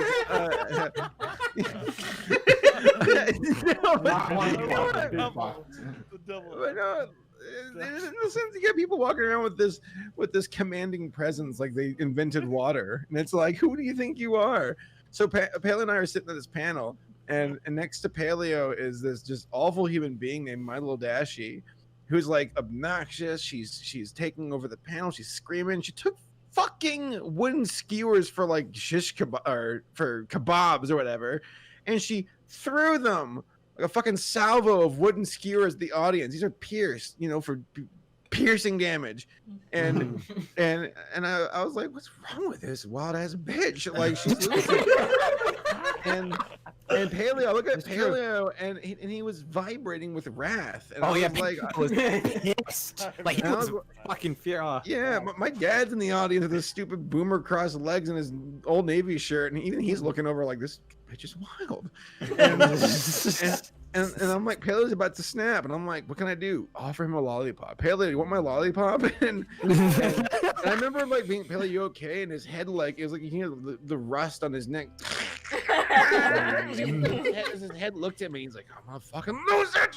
And it's so funny. I think that was the first time I ever met Paleo, and yet I've never seen him ever since reach that level of anger. I actually that was rage. You had the song Yeah, it was cat rage. pictures on your phone. Yeah, I was like, look at there's cat pictures on the internet. And I'm like, It's like, but like the thing that ended that panel was the fire. yeah, and we got out of there. We got out of Dodge. Yeah. But yeah, there've definitely been, you know what? Yeah, this is gonna be gossip of me. I don't care. There definitely have been some very interesting characters in this Brony convention like journey, where they range from obnoxious, like what they perceive as e-celebrities, and and that's just the nature of the beast. And I'll be real with you, I kind of like it. Like, I don't like them, but I think it adds an extra layer to the overall experience of like the ups and downs and craziness that is this journey. I was talking to Michelle the other day about this. And Hi. By the way, hi, Gabe. Oh, dude, I've been here for like 20 minutes. No, I'm just trolling. Unprecedented. Go ahead, Gabe. It's been great. But no, I said this fandom was like a microcosm, whatever, of superstardom. Like the people in it thought of themselves as and were treated like megastars, with all of the BS that comes with it. Tabloids, like horse news and crap like that. Yeah. Paparazzi, people taking pictures of you while you pee, following you. I said I was sorry about that, okay? The spaghetti, the horrible spaghetti. They actually made like a pony tabloid. It's like, wow, you have that little life. Really? I know, but it's like there was like extreme focus on a lot of the people in the fandom. It was like they had created this small world where a horse famous person to them was just as famous as Michael Jackson, with all of the gossip and rumors behind them as well, because that's what comes with it. And stepping away from that, you'd be at a convention and it was a whole different world, and then you step away from that on social media. What the closest thing that I see that compares to the Brony fandom is looking at the way actual celebrities are treated and going, dang, this is like, Brony fandom isn't entirely unique in the way that it treats people. It's unique in its incredible isolation from that world, becoming a mini version of that all on its own. Like its own society with everything in it, with celebrities, with art, with, man, I was gonna say food, maybe that's not true, but I don't know. It was like a micro culture that was very similar to macro culture in a lot of regards. It was like a little Speaking petri of dish. food, I gotta go. All right. See you, Henry. Thanks, Henry. Henry. Second I show love up. you all. Love you Enjoy too. your dinner. Later, bro. I'll eat you anytime, Gabe. That's why he's leaving. We got a couple super chats here. Speaking of Paleo, we got one for Paleo. What's up, 52? Thank you for your super chat. Asking, glad to see you guys still doing this podcast. Makes me smile. Question for Paleo: do you still have that dolphin engraved mug I gave you in 2016? I do. It's on my shelf right here. I am playing Paleo would throw away a dolphin anything. Yeah. Oh, very You have good. that dolphin penis I gave you? I'm using it right now. It's in the mug. We got a super chat. We got a super chat from Nora Mermaid saying, Gabe, where were you? I've been waiting for you all night, LOL. Oh, hi Nora. I was recording. And Anime Guy 01 says, Gabe, Rumi is a coward. Correct. Thank you for paying the money I paid you to say that back into the chat.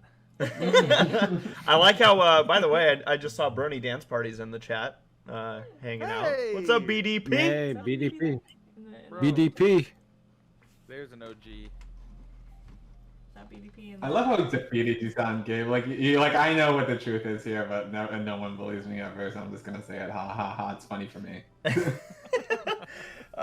No, yeah, Gabe, we've been talking about a bunch of convention stories and moments. Are there any moments you can think of that you're just like, either that make you laugh, or that was an experience, or oh my god, how did we end up in that situation?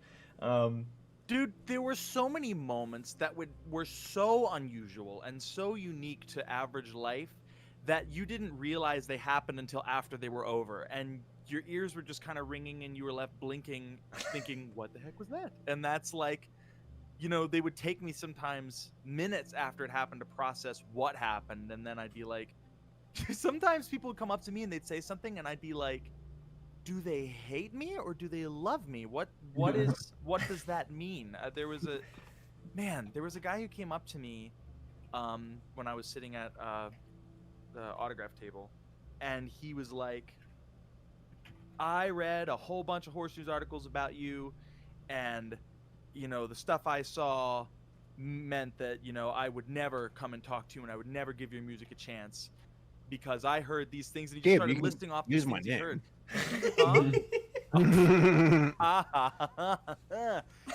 But I was Matt laugh. How weird.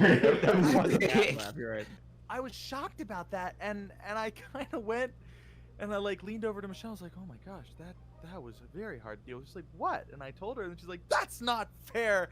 And then she told Monique, and then Monique told my mom, and then my mom went and talked to him, and then he came back to me, and he's like, I think you misunderstood. I was telling you that I don't believe the horse news stuff anymore, and I missed out on your music, and I'm really sorry. And he started to cry, and then I was like, what the hell's going on? Okay, to be completely fair, all right, Gabe. Let's be fair here, though. When you came back, when you came back to the States after fighting in World War II, right. I got a chance to meet you in Alabama, and That's right. I remember being like, this is my first time meeting a Brony friend and his family. This is remarkable. This is going to be such a unique experience. And your family is such bunch of freaks, man. It's like I know. morning, your fucking parents are running around playing tag, and I'm like, these people aren't normal. Like, bed Why do trying you to think I was sleep. drawn to the fandom to begin with? Yeah, here I'm thinking like, oh, they're probably normies, and your mom's like, it's 2 a.m, time to play brownie smack or something. I don't know.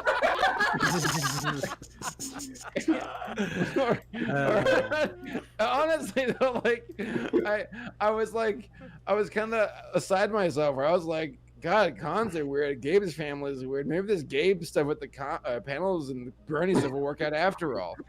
And by the way, I completely love your family. That just truly one of the most unique group of people I've ever met. And after Brownie Pack is a great game. You guys should play it.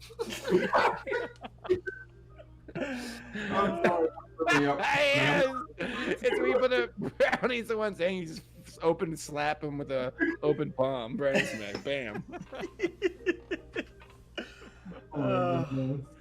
No, Gabe, I actually it's a bummer that Henri just left, because for some reason when you were talking about like moments that they take you a minute to hit, I remember a moment that we experienced when we went to Crystal Mountain PonyCon, when we looked up a Denny's that had one of the lowest reviews we've ever seen, and we're like, we have to go experience this just to know how you get a rating that low.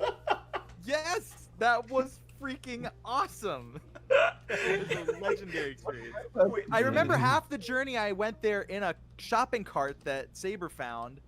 Henri found it. Saber didn't. Oh, right, join Henri us that found it. weekend, That's yeah. And then we get there, and first thing was that the doors were broken, and so was the air conditioner.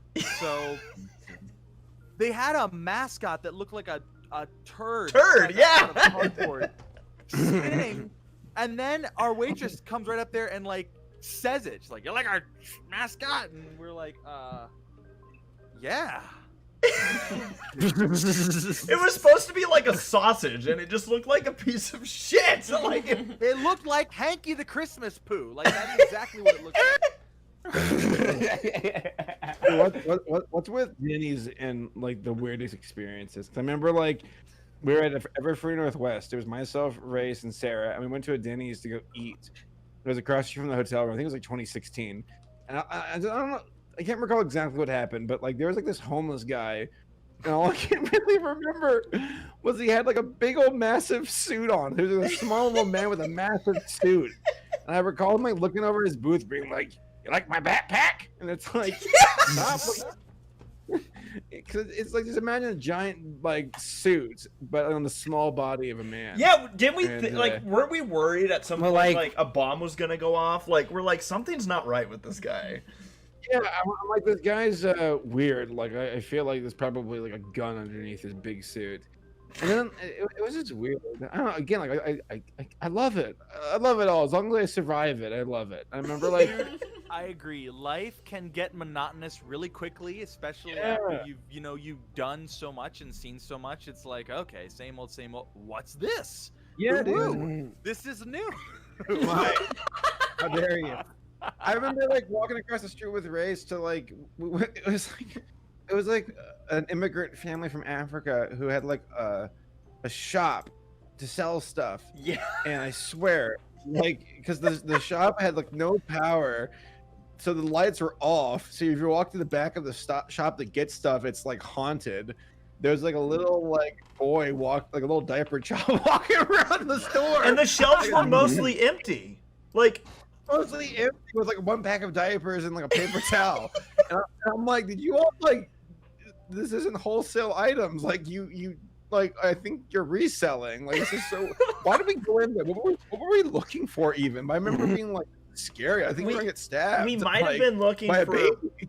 The only thing I could think of is we might have been looking for like props or something for Who's Line. Like that's. I think that's exactly what it was. It's exactly what it was. I was terrified. The little baby was like teleporting in and out of existence across the store, and I was like, we gotta get out of here. That was the same. That was the same weekend that we tried to get Taco Bell after the dining room closed, and we had to call an Uber just to drive through the drive-through. That was on principle alone. Like, yeah, we had this Taco Bell cashier who was like doing the little eyeball finger thing. He's like, yeah, I'm watching you. And it's like, are you? Because like you don't understand the levels of pettiness I'm willing to dip to. And we Ubered, we called him an Uber. He's just some cool guy. And it's like, we want to just say fuck you to the Taco Bell guy. You cool driving us around? He's like, oh, sure, man. I'm like, you ever had this happen before? He's like, lots. And I'm like, whoa. All the time. Here's the thing. We pulled up to the window, and the guy at Taco Bell was like, listen, I'm just doing my job, man. Nothing from nothing for it, man. And I'm like, fine, dude. Just give me my burrito. Bygones be bygones. And yeah. That was $20 well spent.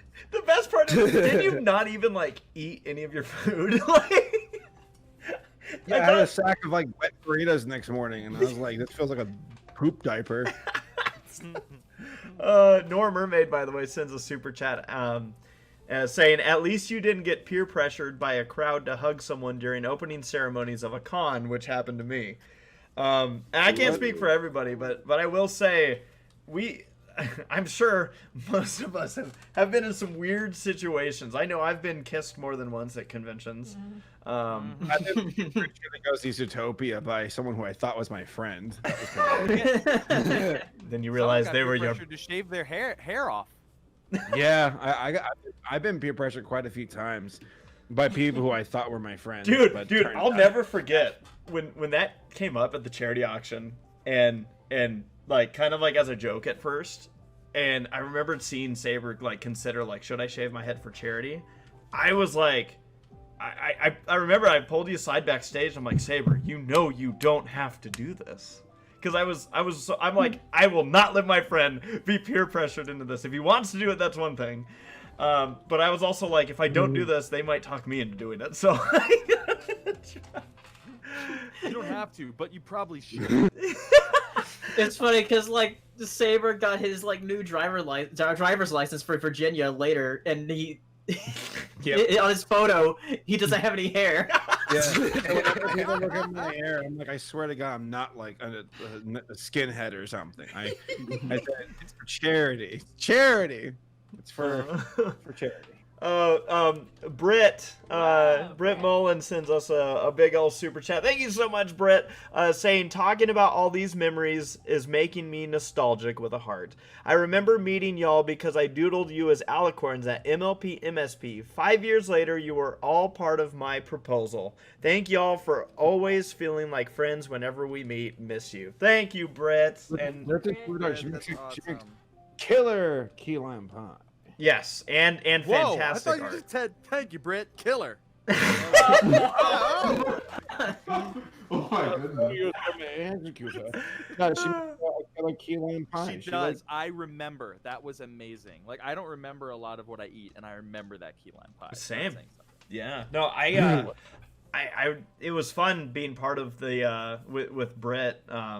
Like she mentioned, we helped with the proposal during a Who's Line, and I forget how much like we planned it out. I just know that we knew when we were gonna do it, and we kind of just were like Saber and I are like, yep, we'll have this all figured out, and then we're like, all right, Gabe, you're on. He was like, oh, okay. But yeah, no, Britt, like I said, I've been chronicling everything, and see you on that couch in the MLP MSP hotel that doesn't exist. There's a couple hotels that like the fandom's outlived at this point. The Riviera from Unicom was another one. So, oh man, I just can't believe that we all went to a convention that Draft was running. Good one, too. Yeah. MLP MSP was a good time. I remember Gabe and I were we were like getting breakfast. We stayed up till like sunrise, just talking, and then that was when I knew it was love. That morning was the Bronies React panel, and Saber's sitting on stage by himself because Gabe and I were late. Yeah, so no, I again, like I keep saying it over and over. Like my favorite thing about this entire experience is just getting out and meeting people. Yes. Like God, there's so much variety to the human race, and so many weird, quirky, unique, kind, asshole people, especially Paleo. Yeah. And That describes him to a T. Which all of them. all of them? All of them. I know what I'm applying to this boy. But honest to God, I love it. Like, I truly do. That's my favorite thing is, like, never knew what I was getting myself into. And I wouldn't change a thing, though. Like, yeah, broadens your perspective. It kind of puts death to ignorance of, like, certain people you might have, like, Oh yeah. you know, Everybody freaking stereotypes. Everybody does it. Yeah, Our brains are wired to put people in the little boxes that we create because our cortex is literally not capable of comprehending the infinite complexity of life and individual humans. And so going to a convention and being like, okay, my brain would have previously classified that person as nerd, basement dweller, blah, blah, blah. And like, oh yeah, well, what do you do for a living? Oh, I work for NASA. And it's like, okay. Yeah. So, There was that one hot NASA chick. God, Oh yeah, she was hot. Damn. I feel so bad. I feel like I just belittled her. She's like probably discovered an asteroid. I'm like, she was so fine. You know what? You know what though? She was beautiful. But I remember like seeing her at BronyCon 2012, and I was like, wow, we got smart astronauts here who are hot. I love this fandom. I love it. Smart hot astronaut. Neil, what's his name? Neil Armstrong wasn't hot. Yes, he was. Dude, I did that. No, Look this up. he looked just like Ryan Gosling. Armstrong. I saw the movie. I was like, wow, Ryan Gosling could have played him. Amazing. Dude. Oh man, no, Did you type in Neil Armstrong porno. He this picture's interesting because I feel like you can like Photoshop a controller in his hand. Looks like he's playing a video game, like really like dedicating himself to it. Oh man, no, this is. Well, again, like I said, I know you guys did something similar about a week ago, but I really appreciate all of your friendships, all the good times. I can't wait for more good times ahead in the future at conventions when we get to make more memories. This is it's been a wild ride, and it ain't done. Nope. That being said, I'm just gonna, Sarah, mark it down for every 1-year anniversary. We should do this. So like 11, we'll be back. We got to talk more good memories, and obviously here on the podcast, if you ever have questions or whatnot, we're not doing Q&A for this one just because this went so long with all the memories, but we'll be back with a Q&A session in 2 weeks. So Sarah, you're going to be just coming back from Texas because your friend's getting married. Yeah. Oh, crazy. Cha. So. Texas. Patrick, what am I? But to all of you showing up here, all of our live viewers, all of friends that we've seen in the chat, of course, all the friends here joining us live here on the Semi Perfect Podcast, and everyone watching on delay. Really want to thank everybody again for helping make so many of these memories, and we'll be back in 2 weeks. November 4th. November 4th. Oh wow, that's gonna be 2 days after my birthday. Yeah, and 1 day after my Nice. Yeah, that'll be our birthday stream, everybody.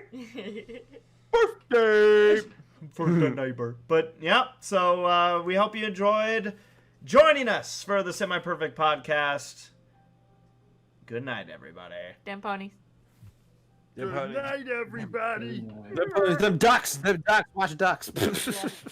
Shut Watch up, this Jax.